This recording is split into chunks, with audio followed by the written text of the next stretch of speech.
Hey, welcome to In the House with your boy, Hat. And today on the show, we're going to have an interview with one of our up and coming stars from the Chicagoland area. He goes by the name of Sycosis.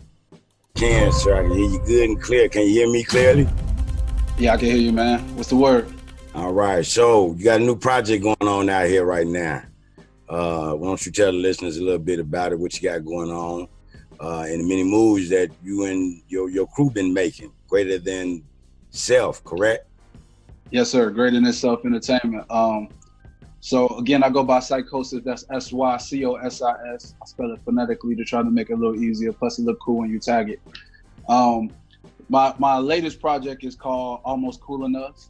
It's a 7-track EP style project where I try to give a different sample of all the things that I think I'm good at, things that I consider to be skillful in music. So that goes from tracks like Vanglorious, which is the intro, which is just a heavy, hard-hitting bass song, and it's kind of braggadocious and make you feel hype. It's definitely a banger. A banger. Go ahead. To a song like Kites, which is a story. It's telling a story, which, you know, when I was coming up, I looked up to a lot of artists that were great storytellers, from Biggie to Nas to Andre 3K. They all great storytellers. Bun B, Scarface, as well as many others. You know, the previous generation, Tupac and my generation. So, though the people who were considered top tier were great at storytelling. Even for example, that song was strongly influenced by somebody you don't necessarily consider a storyteller, which is Eminem. Right. Eminem, I remember vividly when he made Stan, where you remember 106 in Park, and they used to premiere the videos. Yeah, we all remember 106 in Park, rap basement, you know, we really get our feel on. Go ahead. Yeah. So I remember watching an episode of 106 in Park, and I can't even tell you how old I was, but you know, 106 in Park was a live audience, and you clapped before the video, you clapped after the video, and then you had somebody on the couch and it was all hype. And I remember when they played Stan, and when it went off, Free and AJ just kind of looked at each other, and the crowd was dead silent because no one knew how to react to that. And they didn't. You know, well, we all know Eminem was far advanced. You know, he was lyrically just death-defying. But that brings me to a question that I want to ask you as an artist coming up and starting out in this business.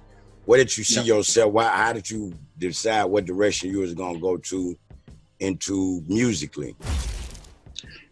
I don't really think that's an artist question. I think it's a writer question, you know, because for me, I became a good artist by learning how to write. And that's not something you typically hear somebody say, but writing essays in school, writing short stories, drawing comic strips, that's where I started, like, letting my imagination play around and come up with concepts and ideas and use words, mastering words. So it originally didn't start with songs. But once I transitioned to making songs, you know, I was always intrigued by people who seemed to just have an ability to play with words. You know, we freestyled a lot, and one thing, when you freestyle, I mean off the top of the dome, like literally freestyling. Right. The worst thing you could do when you freestyling is let somebody predict your next word, because if I can say the words you got to round with, it means you're not clever enough. Like, it means you're not skilled enough. So people who were skilled enough for you to never catch what they're about to say next always intrigued me. I feel the same way about movies. If I watch a movie and I can say, oh yeah, this gonna happen next, I'm bored with the movie. And I feel the same way with music. So with writing, you know, my sound just developed from listening to different people who impressed me with what they were able to do with words, and then it just grew over time as I grew, you know. Okay, so personally speaking, from my own point of view, since, you know, I've been listening to you since you've been doing music, you know, I didn't listen to some of the hottest cuts you had. I even had a cameo in one of his videos. You got to really watch for it, because I'm only in there for about 2.5 seconds. But we was filming for about 12 hours. It's a good 2.5 though. It's a great 2.5. It's a great 2.5. You know, that's my minute in the limelight right there. But listening to you over the years, seeing your growth within the industry and in your music, and seeing that you're taking things to another level now. You're not just one of these guys out here that just want to sign a big contract and just make popular music. You're a lyricist. You care about the things that you say and the things that the content on your music.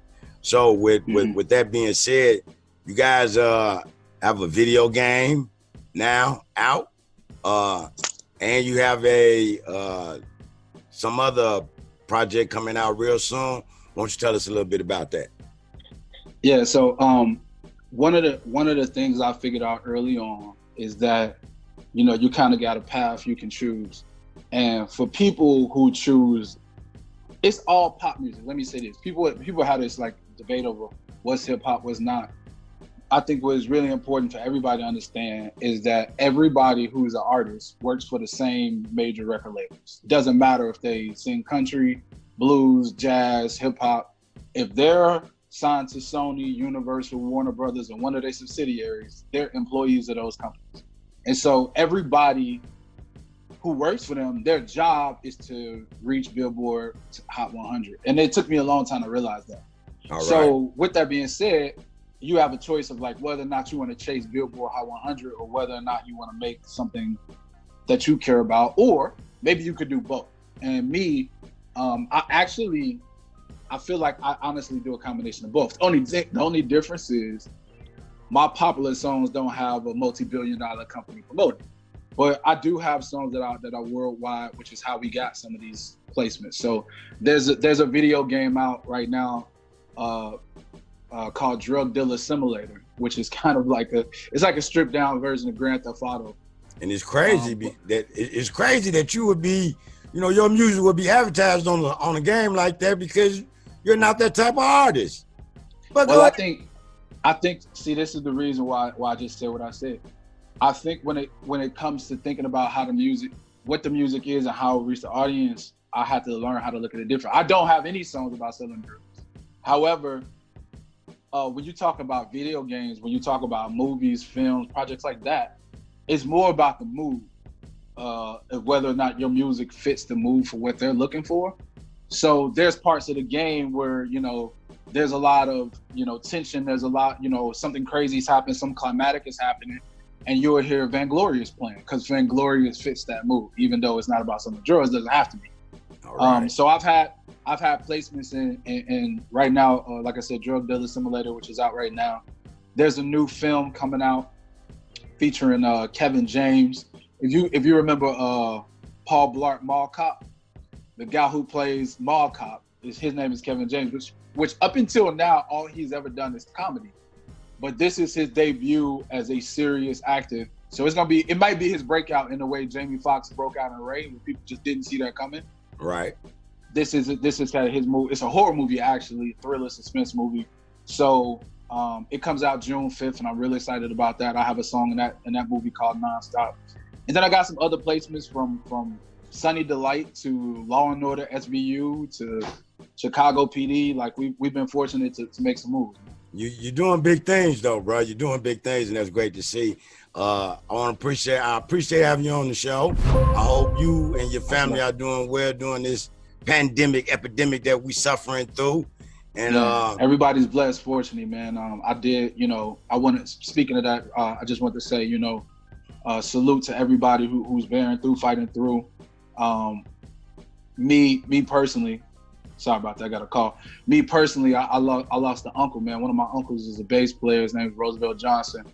I lost him and a few people that I knew growing up in church with. So it's hitting everybody different, but it's a serious thing. And I think music, to be honest with you, is one of the things that people are reaching for. People need, art, entertainment. You see in the IG live battles, everybody, hundreds of thousands of people getting on it because it connects them to good times and memories. So that's another thing to keep in mind for any artists that might be watching this, is that your music can represent, emotion and feeling in ways that you never thought of. Hey, that's some real shit right there. We appreciate the love that you're sending out here, E. You know what I'm saying? Sycosis, my man. You keep making them hits. You keep going strong. And we hope that you will be back on the show again with some of the crew from Greater Than Self. So we can get Absolutely. a little taste of everything that you guys are doing. Hey, I want to thank you. You have a great night. And hold on, one more thing. One more thing on Hack's House. One more thing. You can follow me on Sycosis. That's SYCOSIS. All my music is available on Apple Music, Spotify, Pandora, all of the above.